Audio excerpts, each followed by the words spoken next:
आमचे प्रतिनिधी ज्ञानेश्वर साळोखे यांच्याशी बोलूया। ज्ञानेश्वर, कोरटकरला तेलंगणातून ताब्यात घेतलं, कोल्हापुरात त्याला आणण्यात आलेलं आहे। आता काय सांगाल, आज कोर्टात हजर केलं जाणार आहे असं कळतंय? सकाळी 8 वाजता बरोबर कोरटकरला तेलंगणामधून पोलिसांनी कोल्हापूरमध्ये आणलं आणि त्याच्यावरती आता अटकेची कागदोपत्री प्रक्रिया पूर्ण झालेली आहे। यासोबतच त्याची वैद्यकीय तपासणी सुद्धा पोलीस ठाण्यामध्येच आहे ते करण्यात आलेले, कारण बाहेर पाहिलं तर मोठ्या प्रमाणात शिवप्रेमी आहेत ते जमलेले आहेत। शिवप्रेमींच्या मध्ये प्रचंड असा रोष आहे आणि त्यामुळे कोणत्याही पद्धतीनं कायदा आणि सुव्यवस्था बिघडू नये यासाठी पोलीस प्रयत्न करताना पाहायला मिळतात आणि त्याचमुळे आजच पोलीस ठाण्यातच त्याची वैद्यकीय तपासणी आहे ते पोलिसांनी पूर्ण केलेले आहे। यासोबतच कोरटकरकडे चौकशी सुद्धा आहे ते करण्यात येते। खरं तर प्रशिक आणि कोरटकर या दोघांना तेलंगणामधून पोलिसांनी ताब्यात घेतलं होतं, मात्र अटक फक्त आता कोरटकरला दाखवण्यात आलेली आहे। प्रशिकचा जो रोल आहे तो तपासण्याचं काम आहे ते सध्या पोलीस करताना पाहायला मिळते। यासोबतच ते कुठं कुठे फिरले होते, कोणाच्या सानिध्यात होते याचा तपास आहे, त्याचा उलगडा आहे तो पोलिसांच्या वतीने या ठिकाणी होताना पाहायला मिळते। खरं तर चंद्रपूरमध्ये ज्या हॉटेलमध्ये वास्तव्यास होतं त्या हॉटेलमधलं कनेक्शन आहे ते कोल्हापूर पोलिसांना या तपासासाठी अत्यंत महत्त्वपूर्ण ठरलं। या हॉटेलमध्ये एका बुकीनं त्याच्या राहण्याची व्यवस्था केली होती आणि या बुकीकडे चौकशी केल्यानंतर तो SUV 700 या गाडीनं तेलंगणामध्ये गेल्याचं उघड झालं आणि त्याच्याकडूनच आहे ती सगळी माहिती घेऊन कोल्हापूर पोलिसांनी तेलंगणामध्ये छापा टाकून आहे ते कोरटकरला अटक केलेलं आणि त्यानंतर आता अटक झाल्यानंतर शिवप्रेमींना जशी माहिती मिळेल तशी शिवप्रेमी या ठिकाणी दाखल होताना पाहायला मिळतात। त्यांच्या प्रतिक्रिया जाणून घ्या। अखेर कोरटकरला आहे ते अटक झाली, महिनाभर फरार होता। या मातीशी गद्दारी करणाऱ्या कोरटकरला कसाप्रमाणे फाशी दिली पाहिजे। या मातीशी या मातीतल्या प्रत्येक माणसाला आपापसामध्ये भडकवून जाती धर्मामध्ये वाद लावण्याचा, इथं भांडणं लावण्याचा हा प्रकार जो आहे कोरटकरनं केलेला आहे आणि हा ठरवून केलेला प्लॅन आहे। कारण आता अर्थसंकल्प सुरू आहे, तिकडे लोकांचं लक्ष लागू नये, जाणीवपूर्वक आमच्या महापुरुषांना बदनाम करायचं आणि लोकांना रस्त्यावर आणून आपापसात झुंजवायचं, अशा पद्धतीचं हे सरकारचंच हे कारस्थान असल्याचं आमचं सगळ्यांचं म्हणणं आहे।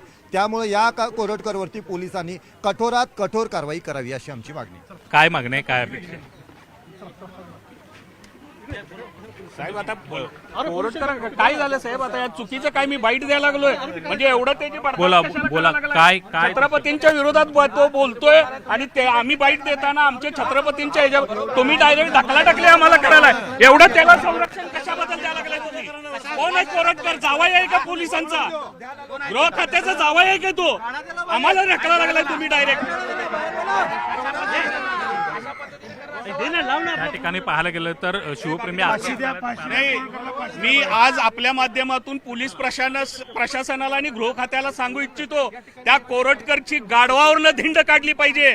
त्याला कुठल्याही परिस्थितीत असं सोडणार नाही, कारण त्यांनी छत्रपती शिवाजी महाराजांचा अवमान केलाय, आमचा आराध्य दैवताचा अवमान केलाय। ज्या छत्रपतींचा आदर्श घेऊन आज हे सगळ्या महाराष्ट्र आणि या भारतामध्ये लोक जगत आहेत, त्या छत्रपतींचा अवमान करणाऱ्या कोरटकरची बर्दाश्त तुम्ही करता कामा नाही, त्याला आम्ही सोडणार नाही। एवढंच आज महाराष्ट्राच्या पोशिंद्याचा अपमान करणारा कोरटकर आज चिल्लर म्हणून गणला गेला।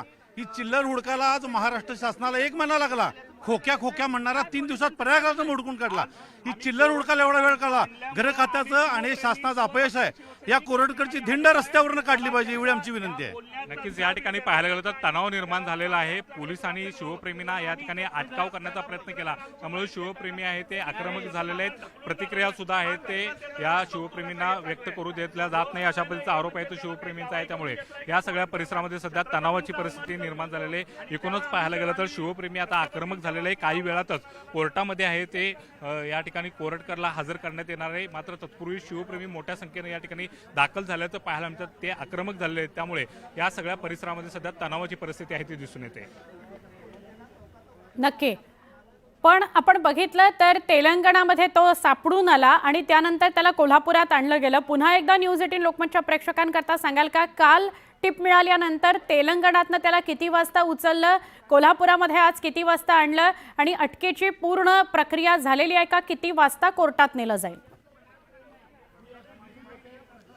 कोल्हापूर पोलिसांना टीप मिळाल्यानुसार चंद्रपूरमध्ये कोल्हापूर पोलिसांचं पथक रवाना झालं होतं आणि त्या ठिकाणी मार्केटमध्ये प्रशिक हा फिरताना आढळून आला आणि त्यानंतर प्रशिककडे चौकशी करून त्या परिसरामध्ये सर्च ऑपरेशन राबवलं असता त्या परिसरामध्ये कोरटकर सुद्धा कोल्हापूर पोलिसांना आढळून आला। त्यानंतर या दोघांना सुद्धा ताब्यात घेतलं। त्यापैकी कोरटकर याला सकाळी 8 वाजता या जुना राजवाडा पोलीस ठाण्यामध्ये आणण्यात आलेले। काल 2:45 3 वाजता अधिकृतरित्या या दोघांना ताब्यात घेण्यात आल्याची माहिती आहे ती कोल्हापूर पोलिसांनी दिली आहे. त्यानंतर आज सकाळी 8 वाजता जवळपास 12-13 तासाचा प्रवास करून या ठिकाणी कोल्हापूर पोलिसांचं पथक दाखल झालं आणि या पथकानं आता त्याच्या अटकेची कार्यवाही आहे ती पूर्ण केलेली आहे. बाहेर तणाव पाहता वैद्यकीय तपासणी त्याची आतमध्ये डिव्हिजन आहे ती करण्यात आली आहे. साधारण 12च्या दरम्यान म्हणजे अजून 1 तासभराचा अवधी आहे. या तासाभरानंतर कोरटकर याला कोल्हापूरच्या सत्र न्यायालयामध्ये आहे ते हजर केलं जाणार आहे आणि त्या ठिकाणी नेमकं पोलीस त्याचा किती दिवस रिमांड मागतात आणि त्यासाठी कारणं कोणकोणती देतात हे पाहणं आहे ते महत्त्वाचं या ठिकाणी असणार आहे. एकूणच पाहायला गेलं तर या ठिकाणी शिवप्रेमी आक्रमक झालेले आहेत, त्यामुळे या सगळ्या परिसरामध्ये सध्या तणावाचे वातावरण आहे ते दिसून येते. बरोबर ज्ञानेश्वर, तुमच्या कॅमेरामध्ये हे बघायला मिळालंच की जुना राजवाडा पोलीस स्टेशनच्या बाहेर गर्दी जमायला सुरुवात झालेली आहे आणि एवढं संरक्षण या कोरटकरला का देतायत? तो काय गृह विभागाचा जावई आहे का, पोलिसांचा जावई आहे का, असे प्रश्न हे स्थानिक विचारतायत. धन्यवाद माहिती दिल्याबद्दल. प्रशांत कोरटकरला कोल्हापूर पोलिसांनी अटक केली. महिन्याभरानंतर तो पोलिसांच्या हाताला लागलाय. कोरटकर त्याला मदत करणाऱ्या बुकीच्या टीपमुळे अडकला. कोरटकर चंद्रपूरमध्ये लपला असताना बुकी धीरज चौधरीनं त्याची राहण्याची व्यवस्था केली. त्यानंतर पोलिसांनी बुकी धीरज चौधरीला ताब्यात घेत चौकशी केली. यावेळी बुकीनं दिलेल्या माहितीमुळे पोलिसांनी त्याचा शोध घेत त्याला तेलंगणातून काल 2:45च्या दरम्यान ताब्यात घेतलं. त्यानंतर त्याला कोल्हापूरला आज आणण्यात आलं. आज सकाळी 8 वाजता तो कोल्हापुरामध्ये आला आणि नंतर अटकेची कारवाई पूर्ण झाली आहे. आत्ता फक्त प्रशांत कोरटकरलाच अटक दाखवण्यात आलेली आहे, प्रशिकला नाही. कसा पकडला गेला कोरटकर तेही बघा. कोरटकर त्याला मदत करणाऱ्या बुकीच्या टिपमुळे अडकला. कोरटकर चंद्रपूरमध्ये लपला असताना बुकी धीरज चौधरीनं त्याची राहण्याची व्यवस्था केली. 11 मार्चला कोरटकर चंद्रपूरमधील पोलीस अधीक्षक कार्यालयासमोर असलेल्या हॉटेल सिद्धार्थ प्रीमियर इथं मुक्कामी होता. न्यूज 18 लोकमतनं चंद्रपूरमध्ये कोरटकर लपला ही माहिती दिली होती. बातमी प्रसारित करत चंद्रपूर पोलिसांच्या कार्यक्षमतेवर प्रश्न उपस्थित करण्यात आले. यानंतर चंद्रपूर पोलिसांनी हॉटेलचं सीसीटीव्ही ताब्यात घेतलं. यानंतर बुकी धीरज चौधरीला ताब्यात घेत त्याची चौकशी करण्यात आली. बुकी धीरज चौधरीच्या चौकशीतून कोरटकरची माहिती समोर आली. कोरटकर महिंद्रा SUV 700 या गाडीनं तेलंगणा इथं पळून गेला अशी माहिती या बुकीनं दिली आणि या माहितीच्या आधारे त्या मार्गावरील सगळी सीसीटीव्ही फुटेजेस तपासण्यात आली. लक्कडकोट नाक्यावरील आणि हैदराबाद मार्गावरील सर्व पथकर नाक्यांची तपासणी करण्यात आली. यानंतर कोल्हापूर पोलिसांनी तेलंगणातून त्याला अटक केलेली आहे. प्रशांत कोरटकरला अटक झाल्यानंतर आता पोलिसांच्या तपासात नवनवे खुलासे समोर येत आहेत. कोरटकरला अंतरिम जामीन मंजूर असताना कोरटकर हा नागपूर आणि चंद्रपूरमध्ये वास्तव्यास असल्याची माहिती समोर येते. चंद्रपूरमध्ये 13 आणि 14 मार्चला एका हॉटेलमध्ये कोरटकरचं वास्तव्य होतं. तसंच एका बुकीनं कोरटकरला हॉटेल बुक करून दिलं होतं अशी माहिती पोलिसांच्या तपासात समोर आली आहे. याच हॉटेलमध्ये कोरटकर वास्तव्यास होता. त्यावेळी कोरटकरला एक पोलीस अधिकारी भेटला होता अशीही माहिती आहे. 14 मार्चला कोरटकर हा नागपूरमधील त्याच्या घरी येऊन गेल्याचंही कळतंय. तसंच त्याने त्याच रात्री कोरटकर काही मित्रांसोबत स्नेहभोजनाकरताही गेला होता असं कळतंय. 22 मार्चला कोरटकर सापडत नसल्यानं कोल्हापूर पोलिसांनी लुकआउट सर्क्युलर जारी केलं होतं.